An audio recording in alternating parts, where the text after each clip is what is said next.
ಸ್ವಲ್ಪ voice break down ಆಗ್ಬೋದು ಅಥವಾ ವಾಯ್ಸ್ ಸ್ವಲ್ಪ ವೇರಿಯೇಷನ್ ಆಗ್ಬೋದು.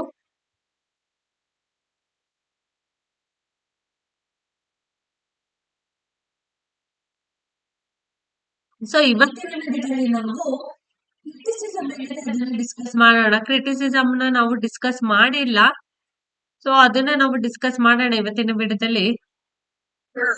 Criticism of primitive communism, criticism of ancient mode of production, ಅದನ್ನೆಲ್ಲದನ್ನು ನಾವು ಡಿಸ್ಕಸ್ ಮಾಡೋಣ.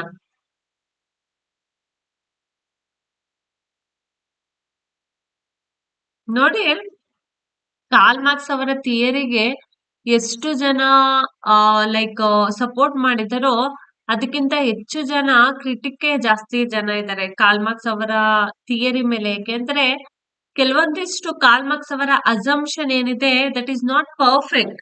ಆದ್ರಿಂದ ಸೊ ಹಿಸ್ಟೋರಿಕಲ್ ಮೆಟೀರಿಯಲಿಸಮ್ ನ ನಾವು ಫಸ್ಟ್ ಕ್ರಿಟಿಕ್ಸ್ ಏನೇನಿದೆ, ಯಾವ್ಯಾವ ರೀತಿ ಕ್ರಿಟಿಸೈಸ್ ಮಾಡ್ತಾರೆ ಅಂತ ನೋಡೋಣ. ಫಸ್ಟ್ ಏನಂದ್ರೆ ಹಿಸ್ಟೋರಿಕಲ್ ಮೆಟೀರಿಯಲಿಸಮ್ ಈ ಥಿಯರಿ ಏನಿದೆ ಅದು ಯೂನಿಡೈಮೆನ್ಷನಲ್ ಥಿಯರಿ ಅಂತ ಕರೀತಾರೆ.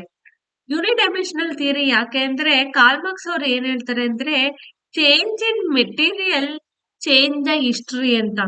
ಅಂದ್ರೆ ಬರೀ ಮೆಟೀರಿಯಲ್ ಥಿಂಗ್ ಚೇಂಜ್ ಆಗಿರೋದ್ರಿಂದ ಹಿಸ್ಟ್ರಿ ಚೇಂಜ್ ಆಯ್ತು ಅಂತ ಕಾರ್ಲ್ ಮಾರ್ಕ್ಸ್ ಅವ್ರು ಹೇಳ್ತಾರೆ. But that is not true.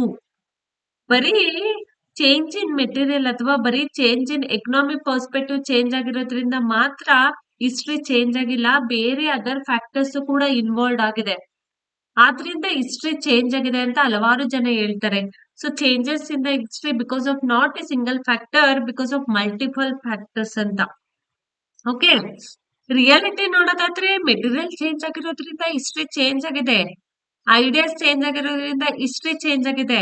But ಅವೆರಡೇ ಬರೀ ಫ್ಯಾಕ್ಟರ್ ಅಲ್ಲ, ಬೇರೆ ಫ್ಯಾಕ್ಟರ್ಸ್ ಲೈಕ್ ಲೀಡರ್ಶಿಪ್ ಆಗಿರ್ಬೋದು, ಪೊಲಿಟಿಕಲ್ ಫ್ಯಾಕ್ಟರ್ಸ್ ಆಗಿರ್ಬೋದು, ಬೇರೆ ಅದರ್ಸ್ ಫ್ಯಾಕ್ಟರ್ಸ್ ಕೂಡ ಇನ್ವಾಲ್ವ್ ಆಗಿದೆ.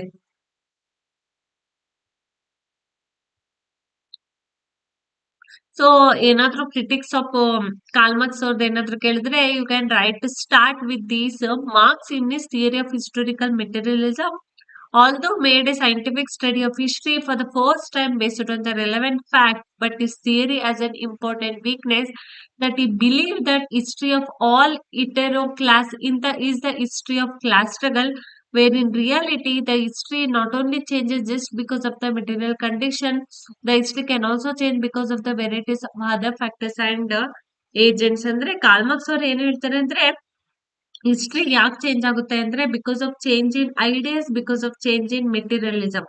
ಸೊ ಮೇಜರ್ಲಿ ನೋಡೋದಾದ್ರೆ ಕಾರ್ಲ್ ಮಾರ್ಕ್ಸ್ ಅವರು ಐಡಿಯಾ ಬಗ್ಗೆ ಜಾಸ್ತಿ ಫೋಕಸ್ ಮಾಡಲ್ಲ. ಕಾರ್ಲ್ ಮಾರ್ಕ್ಸ್ ಅವರು ಏನ್ ಹೇಳ್ತಾರೆ ಅಂದ್ರೆ contradiction present at the level of materialism which bring social change ಅಂತ ಕಾರ್ಲ್ ಮಾರ್ಕ್ಸ್ ಅವರು ಹೇಳ್ತಾರೆ.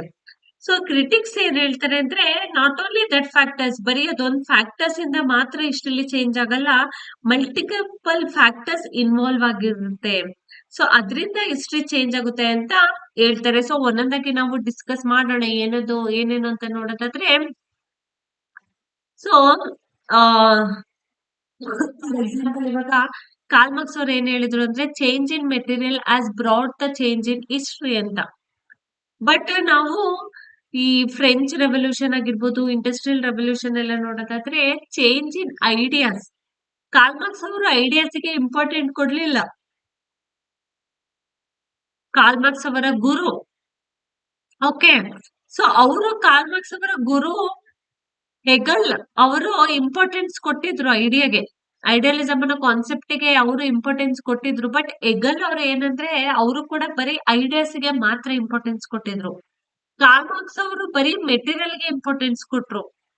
ಕ್ರಿಟಿಕ್ಸ್ ಏನ್ ಹೇಳ್ತಾರೆ ಅಂದ್ರೆ ಬರೀ ಮೆಟೀರಿಯಲ್ ಅಷ್ಟೇ ಅಲ್ಲ, ಈವನ್ ಐಡಿಯಾಸ್ ಆಗಿರ್ಬೋದು, ಐಡಿಯಾಸ್ ಅಲ್ಲಿ ಚೇಂಜ್ ಆಗಿರೋದ್ರಿಂದ ಕೂಡ ಹಿಸ್ಟ್ರಿ ಚೇಂಜ್ ಆಗಿದೆ. For example French revolution and industrial revolution ತಗೊಳ್ಳಿ. ಫ್ರೆಂಚ್ ರೆವಲ್ಯೂಷನ್ ಯಾಕೆ ಚೇಂಜ್ ಆಯ್ತು? Because of change in ideas change ಆಗಿರೋದ್ರಿಂದ ಫ್ರೆಂಚ್ ರೆವಲ್ಯೂಷನ್ ಆಯ್ತು ಅಂತ.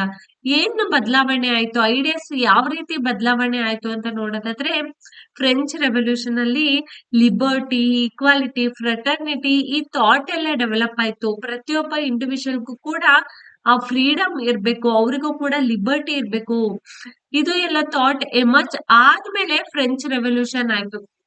ಅದೇ ರೀತಿ ಇವನ್ ಇಂಡಸ್ಟ್ರಿಯಲ್ ರೆವಲ್ಯೂಷನ್ ಕೂಡ ಆಗಿದ್ದು.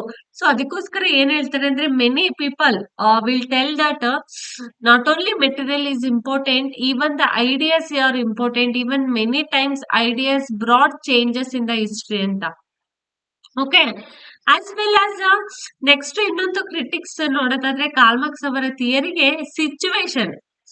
Situation also change the history ಅಂತ. ಫಾರ್ ಎಕ್ಸಾಂಪಲ್ ನಾವು ವರ್ಲ್ಡ್ ಹಿಸ್ಟ್ರಿ ನೋಡೋದಾದ್ರೆ ಟ್ರೀಟಿ ಆಫ್ ವರ್ಸಲಿಸ್ ಮತ್ತೆ 1857 ರಿವೋಲ್ಟ್. 1857 ರಿವೋಲ್ಟ್ ಆದ್ಮೇಲೆ ಭಾರತದಲ್ಲಿ ಸ್ವಲ್ಪ ಚೇಂಜಸ್ ನ ನಾವು ನೋಡ್ತೀವಿ. ಯಾವ ರೀತಿ ಚೇಂಜಸ್ ನ ನೋಡ್ತೀವಿ ಭಾರತದಲ್ಲಿ 1857 ರಿವೋಲ್ಟ್ ಆದ್ಮೇಲೆ ಅಂತ ನೋಡೋದಾದ್ರೆ ಬ್ರಿಟಿಷ್ ಅವರು they they come up with A new policy, religion policy.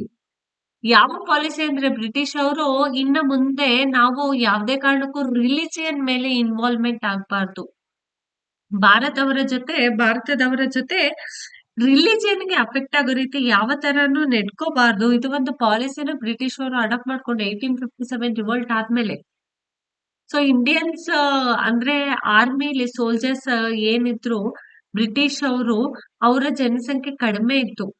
So after 1857 revolt ಆದ್ಮೇಲೆ ಬ್ರಿಟಿಷ್ ಅವರ ಜನಸಂಖ್ಯೆ ಜಾಸ್ತಿ ಮಾಡಿದ್ರು ಆ ಆರ್ಮಿಲಿ. ನಮ್ಮ ಭಾರತೀಯರ ಜನಸಂಖ್ಯೆ ಕಡಿಮೆ ಮಾಡಿದ್ರು ಆರ್ಮಿಯಲ್ಲಿ. ಇದೆಲ್ಲ ಚೇಂಜಸ್ ಯಾಕಾಗಿದ್ದು? ಇದೆಲ್ಲ ಚೇಂಜಸ್ ಆಗಿದ್ದು because of change in situation ಬದಲಾವಣೆ ಆಯ್ತು ಆದ್ರಿಂದ ಈ ರೀತಿ. ಅದ್ರ ಜೊತೆ ಲೀಡರ್ಶಿಪ್ ಚೇಂಜ್ ಆಗೋದ್ರಿಂದನೂ ಕೂಡ ಹಿಸ್ಟ್ರಿ ಚೇಂಜ್ ಆಗುತ್ತೆ ಅಂತ. ಫಾರ್ ಎಕ್ಸಾಂಪಲ್ ಮಹಾತ್ಮ ಗಾಂಧೀಜಿ ಬಂದ್ಮೇಲೆ ನಮ್ಮ ಭಾರತದಲ್ಲಿ ಎಲ್ರು ಕೂಡ ನಾನ್ ವೈಲೆನ್ಸ್ ಕಡೆ ಹೋದ್ರು. ಎಲ್ರು ಕೂಡ ಅಂದ್ರೆ ಯುದ್ಧ ಮಾಡಿ ನಾವು ಬ್ರಿಟಿಷ್ ಅವರ ವಿರುದ್ಧ ಗೆದ್ದು ನಾವು ಸ್ವತಂತ್ರ ಪಡ್ಕೋಬೇಕು ಅಂತ ಇಲ್ಲ. ಈವನ್ ನಾವು ನಾನ್ ವೈಲೆನ್ಸ್ ಮುಖಾಂತರ ಕೂಡ ಸ್ವಾತಂತ್ರ್ಯನ ಪಡ್ಕೋಬಹುದು ಅಂತ ಮಹಾತ್ಮ ಗಾಂಧೀಜಿ ಅವರು ತಿಳಿಸಿದ್ರು. ಅಡಾಲ್ಫ್ ಹಿಟ್ಲರ್ ಬಂದ್ಮೇಲಂತೂ ಜರ್ಮನಿಯಲ್ಲಿ ಕಂಪ್ಲೀಟ್ ಚೇಂಜೇ ಆಗೋಯ್ತು.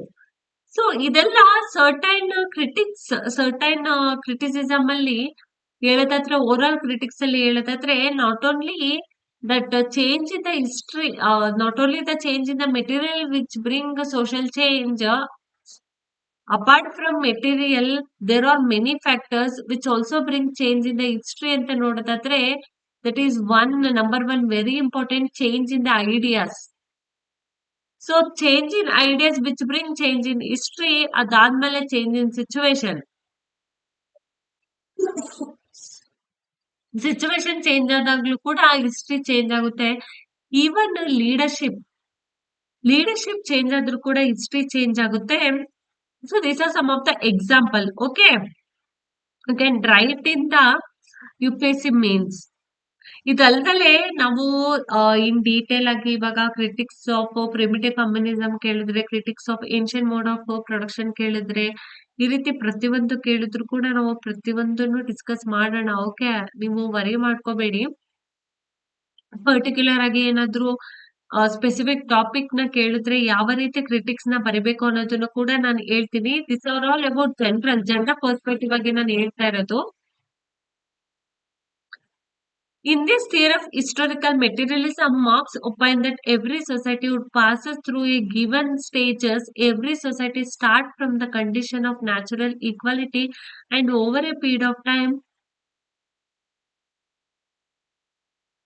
would end up in the natural equality circumstances, passing through each and every stages which he highlighted. Weber criticized this and opines that there are many society which directly reaches to some other stage, bypassing the stages in between. In many society there exist multiple modes of production where one cannot clearly show that which is the dominant modes of production. In India we see industrial and agriculture both are equally dominated in societies. ಅಂದ್ರೆ Karl Marx ಅವ್ರು ಏನ್ ಹೇಳಿದ್ರು ಅಂದ್ರೆ primitive communism ಬರುತ್ತೆ. Primitive communism ಆದ್ಮೇಲೆ ancient mode of production ಆಗುತ್ತೆ. Ancient mode of production ಆದ್ಮೇಲೆ feudal modes of production ಆಗುತ್ತೆ. ಫ್ಯೂಡಲ್ ಮೋಡ್ಸ್ ಆಫ್ ಪ್ರೊಡಕ್ಷನ್ ಆದ್ಮೇಲೆ ಕ್ಯಾಪಿಟಲಿಸ್ಟ್ ಮೋಡ್ ಆಫ್ ಪ್ರೊಡಕ್ಷನ್ ಆಗುತ್ತೆ ಅಂತ ಈ ರೀತಿಯಾಗಿ ಅವರು ಟೈಮ್ ಲೈನ್ ಕೊಟ್ಟರು. ಹಿಸ್ಟ್ರಿ ಈ ರೀತಿ ಚೇಂಜ್ ಆಗುತ್ತೆ ಅಂತ. ಬಟ್ ವೆಬ್ಬರ್ ಅವ್ರು ಏನ್ ಹೇಳ್ತಾರೆ ಅಂದ್ರೆ ಎಲ್ಲಾ ಸೊಸೈಟಿಲಿ ಕೂಡ history the same time line ಮುಖಾಂತರ ಅಥವಾ ದ ಸೇಮ್ ಸ್ಟೇಜಸ್ ಮುಖಾಂತರ ಹಿಸ್ಟ್ರಿ ಚೇಂಜ್ ಆಗಿಲ್ಲ. ಕೆಲವೊಂದು ಟೈಮ್ ಏನಾಗಿದೆ ಅಂದ್ರೆ ಹಿಸ್ಟ್ರಿಲಿ ಕಾರ್ಲ್ ಮಾರ್ಕ್ಸ್ ಅವರು ಹೇಳಿರುವಂತ ಸ್ಟೇಜಸ್ ರೀಚ್ ಆಗಿಲ್ಲ, ಹಿಸ್ಟ್ರಿ ಚೇಂಜ್ ಆಗಿದೆ. ಫಾರ್ ಎಕ್ಸಾಂಪಲ್ ನಮ್ಮ ಭಾರತದಲ್ಲಿ ನೋಡೋದಾದ್ರೆ we see dominant of two societies, industrial society ಮತ್ತೆ ಅಗ್ರಿಕಲ್ಚರ್ ಸೊಸೈಟಿ ಎರಡು ಕೂಡ ಕೋ ಎಕ್ಸಿಸ್ಟ್ ಆಗಿತ್ತು. ಈಗ ಇಂಡಸ್ಟ್ರಿಯಲ್ ಸೊಸೈಟಿ ಇದೆ, ಅಗ್ರಿಕಲ್ಚರ್ ಸೊಸೈಟಿ ಇದೆ, as well as service society ಇದೆ. ಸೊ ಮೂರು ಸೊಸೈಟಿನೂ ಕೂಡ ಕೋ ಎಕ್ಸಿಸ್ಟ್ ಆಗಿದೆ. ಅದೇ ರೀತಿ ವೆಬ್ಬರ್ ಅವ್ರು ಏನ್ ಹೇಳ್ತಾರೆ ಅಂದ್ರೆ ಡಾಮಿನೆಂಟ್ ಆಫ್ ಒನ್ ಸೊಸೈಟಿ ಇಲ್ಲ, dominant of multiple societies present ಇದೆ. ಆಮೇಲೆ ಇನ್ನೊಂದ್ ಏನ್ ಹೇಳ್ತಾರೆ ಅಂದ್ರೆ ಈಕ್ವಾಲಿಟಿ ಪ್ರೆಸೆಂಟ್ ಇತ್ತು ಅಂತ ಹೇಳ್ತಾರೆ, ನ್ಯಾಚುರಲ್ ಈಕ್ವಾಲಿಟಿ ಪ್ರೆಸೆಂಟ್ ಇತ್ತು ಅಂತ.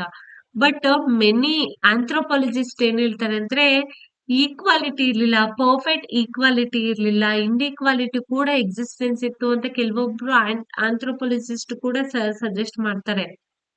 ಅಂಡ್ ಮತ್ತೆ ಏನ್ ಹೇಳ್ತಾರೆ ಅಂದ್ರೆ ಮೋಡ್ಸ್ ಆಫ್ ಪ್ರೊಡಕ್ಷನ್ ಅಂದ್ರೆ ರಿಲೇಷನ್ ಆಫ್ ಪ್ರೊಡಕ್ಷನ್ ಮತ್ತೆ ಫ್ಯಾಕ್ಟರ್ಸ್ ಆಫ್ ಪ್ರೊಡಕ್ಷನ್ ಏನಿದೆ ಮಲ್ಟಿಪಲ್ ಇತ್ತು. ಓಕೆ, ವೆಬ್ಬರ್ ಹೇಳೋದು. ಓಕೆ, ಇನ್ನ ಬಂದಿಲ್ಲ ನಾವು ಆಕ್ಚುಲಿ. ನಾವು ಕ್ರಿಟಿಕ್ಸ್ ಆಫ್ ಹಿಸ್ಟೋರಿಕಲ್ ಮೆಟೀರಿಯಲಿಸಂ ಬಗ್ಗೆ ನಾವು ಇನ್ನ ಬಂದಿಲ್ಲ. I am giving just introduction about that criticism. Okay, specific ಆಗಿ ನಾವಿನ್ನ ಕ್ರಿಟಿಸಿಸಂ ಬಂದಿಲ್ಲ. ಸ್ಪೆಸಿಫಿಕ್ ಆಗಿ ನಾವು ಕ್ರಿಟಿಸಿಸಂ ನ ಕೂಡ ಡಿಸ್ಕಸ್ ಮಾಡೋಣ. Okay, don't worry about that. Whether Karl Marx ಅವರ historical materialism is relevant or not ಅಂತ ಕೇಳ್ಬೋದು.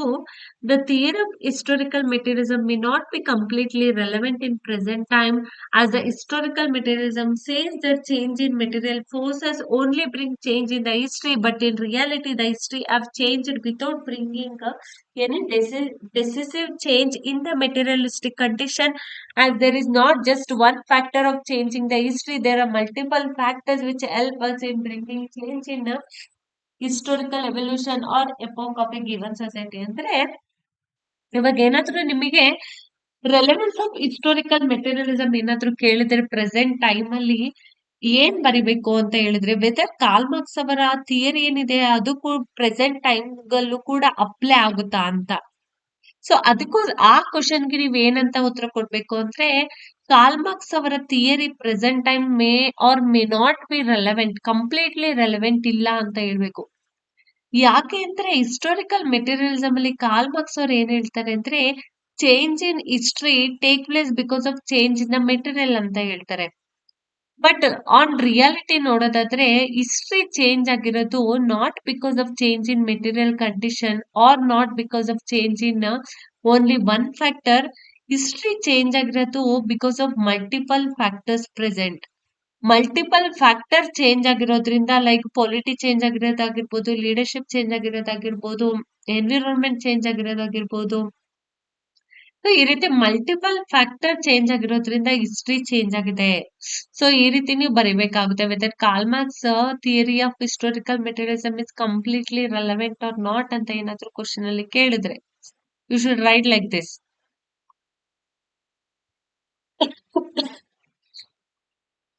ಈಗ ನಾವು ಕ್ರಿಟಿಸಿಸಂ ನೋಡೋದಾದ್ರೆ ಅದರಲ್ಲಿ ಫಸ್ಟ್ ನೋಡೋದಾದ್ರೆ primitive communism. So primitive communism ಅಲ್ಲಿ ಕಾರ್ಲ್ ಮಾರ್ಕ್ಸ್ ಅವರು ಏನ್ ಹೇಳ್ತಾರೆ ಅಂದ್ರೆ ಸೊ ಪ್ರಿಮಿಟಿವ್ ಟೆಕ್ನಾಲಜಿನ ಯೂಸ್ ಮಾಡ್ತಾ ಇರ್ತಾರೆ, ಆಮೇಲೆ ಕಮ್ಯುನಲ್ ಓನರ್ಶಿಪ್ ಇರುತ್ತೆ, ಇಗಾಲಿಟೇರಿಯನ್ ಸೊಸೈಟಿ ಇರುತ್ತೆ ಅಂತ. So primitive communism was considered as the first stage of history. According to Karl Marx, this was an egalitarian stage where absolute equality existed due to non-existence of surplus value or non-existence of private wealth. ಅಂದ್ರೆ Karl Marx ಅವ್ರು ಏನ್ ಹೇಳ್ತಾರೆ ಅಂದ್ರೆ primitive communism ಅಲ್ಲಿ ಇಗಾಲಿಟೇರಿಯನ್ society ಇತ್ತು, ಯಾವುದೇ ಒಂದು difference ಇರ್ಲಿಲ್ಲ. ಅಂದ್ರೆ ಬೇಸ್ಡ್ ಆನ್ ದ ಕ್ಯಾಸ್ಟ್ ಆಗಿರ್ಬೋದು, ಬೇಸ್ಡ್ ಆನ್ ದ ಇನ್ಕಮ್ ಆಗಿರ್ಬೋದು, ಈ ಯಾವುದೇ ಒಂದು ಕ್ರೈಟೀರಿಯಾ ಮೇಲೆ ಸೊಸೈಟಿಲಿ ಯಾವುದೇ ಒಂದು ಡಿಸ್ಕ್ರಿಮಿನೇಷನ್ ಇರ್ಲಿಲ್ಲ. ಸೊ ಪ್ರಿಮಿಟಿವ್ ಕಮ್ಯುನಿಸಂ ಅಲ್ಲಿ ಅಂತ ಕಾರ್ಲ್ ಮಾರ್ಕ್ಸ್ ಅವ್ರು ಹೇಳ್ತಾರೆ. ಇದಕ್ಕೆ ಕ್ರಿಟಿಸೈಸ್ ಮಾಡೋದಕ್ಕೆ ಯಾರ್ಯಾರು ಬರ್ತಾರೆ ಅಂದ್ರೆ ಮ್ಯಾಲಿನೋಸ್ಕಿ ಬರ್ತಾರೆ, ಲೆನ್ಸ್ಕಿ ಬರ್ತಾರೆ ಅಂಡ್ ಮೆನಿ ಮೋರ್. ಸೊ ಮ್ಯಾಲಿನೋಸ್ಕಿ ಅವರು ಜೆಂಡರ್ ಇನ್ಇಕ್ವಾಲಿಟಿ ಪ್ರೆಸೆಂಟ್ ಇತ್ತು ಅದ್ರ ಬಗ್ಗೆ ಹೇಳ್ತಾರೆ. ಅಂದ್ರೆ ಆಂಥ್ರೋಪಾಲಜಿಸ್ಟ್ ನೋಡಿ, ಮ್ಯಾಲಿನೋಸ್ಕಿ ಆಗಿರ್ಬೋದು, ಲೆನ್ಸ್ಕಿ ಆಗಿರ್ಬೋದು, ಇವರೆಲ್ಲ ಸೊ ಇದು ಜನರಲ್ ಇಂಟ್ರೊಡಕ್ಷನ್ ಆಫ್ ಕ್ರಿಟಿಸಿಸಮ್.